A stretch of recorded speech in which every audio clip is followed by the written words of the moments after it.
Bonjour à vous. Alors aujourd'hui, on va parler de géobiologie et plus particulièrement des perturbations naturelles. Je vais vous expliquer en gros qu'est-ce que c'est et comment ça se passe. Alors déjà, pour commencer, la géobiologie, j'avais juste envie de dire que c'était quelque chose qui n'était pas vraiment reconnu, pas vraiment connu d'ailleurs aujourd'hui, alors que c'est quelque chose qui existe depuis bien longtemps. Quand je dis bien longtemps, eh bien on va parler d'Hippocrate. Hippocrate qui est quand même le père de la médecine.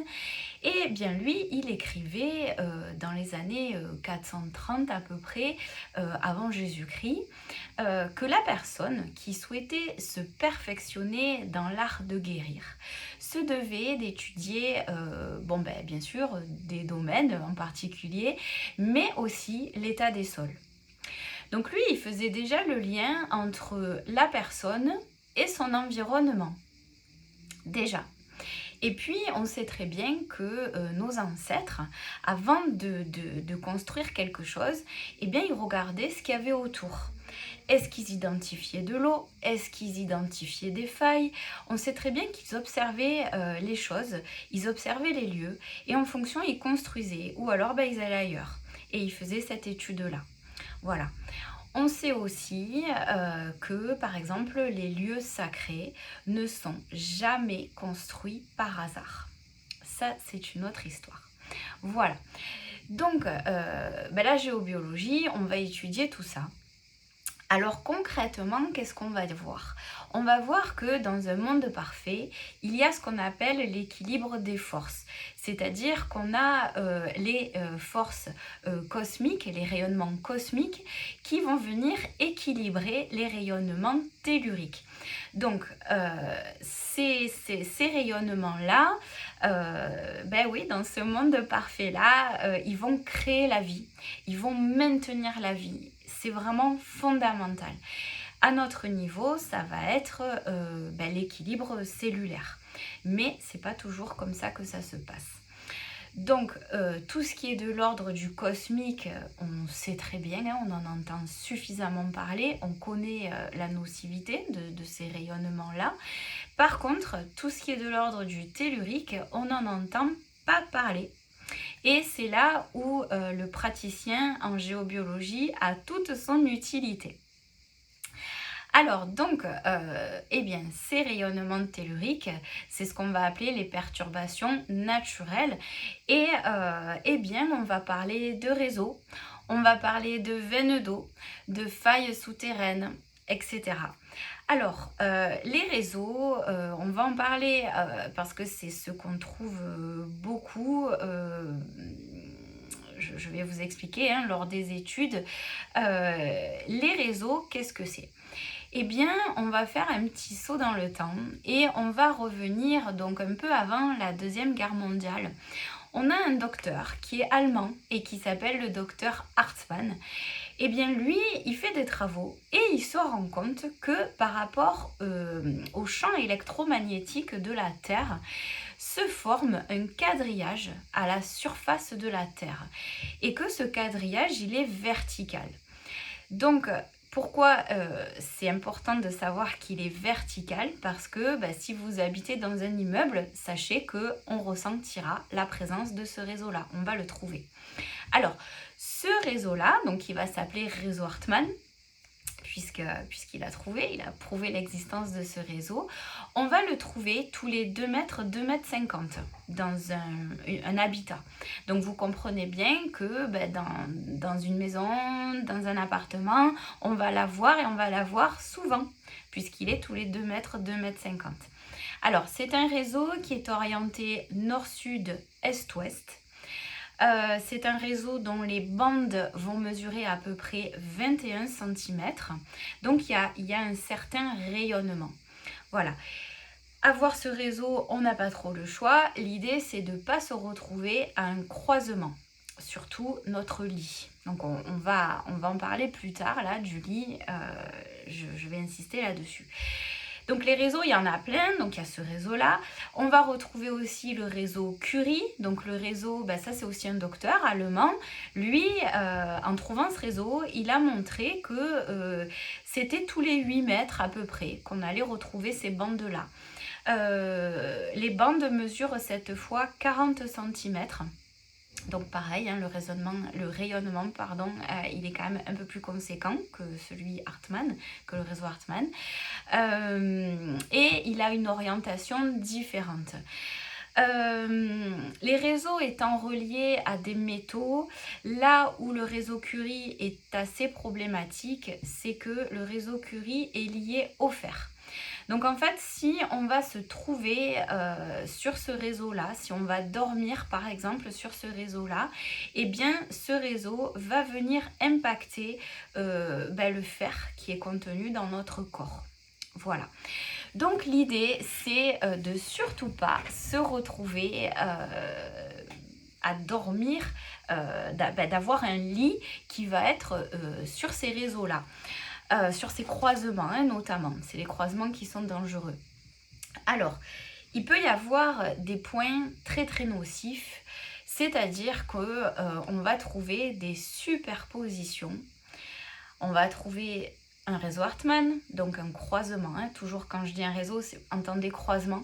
On va trouver un croisement qu'on va appeler aussi un nœud, donc un nœud Hartmann. On va trouver un nœud Curie. On va trouver également des veines d'eau, on va trouver des failles et on va trouver tout ceci au même endroit. Et là où c'est problématique, c'est si ça concerne notre lit. Alors pourquoi? Parce que le corps est tout simplement incapable de supporter le rayonnement que tout cela génère. Et quand je dis le lit, c'est parce que le développement de pathologies, de douleurs, voilà, de problèmes, ça va dépendre de l'intensité et de la durée d'exposition. Donc l'intensité, est-ce que j'ai une superposition de facteurs pathogènes? Et la durée, combien de temps je vais y passer dessus? Vous comprenez bien que si ce point très nocif se trouve sur notre canapé et que je passe 1 heure par jour sur le canapé, ça va pas être pareil que si ça se trouve sur mon lit et que j'y passe 6 à 8 heures. Voilà. Bien sûr, après, on est tous différents, on a tous une immunité différente, une résistance différente, mais enfin, la conclusion sera toujours la même, c'est-à-dire qu'il va y avoir développement d'une pathologie en fonction d'un nombre d'années. Quand pour un être moyen, on va dire un être moyen, une immunité moyenne, une résistance moyenne, entre 3 et 5 ans, il va y avoir le développement d'une pathologie si on dort sur ce genre de points. Voilà ce qui a été démontré par les experts. Alors, concrètement, qu'est-ce qui se passe ? Là, on va être obligé de faire une petite parenthèse de biologie, c'est-à-dire qu'on va parler de la structure même de la matière, de l'essence même de la vie. On va parler de l'atome.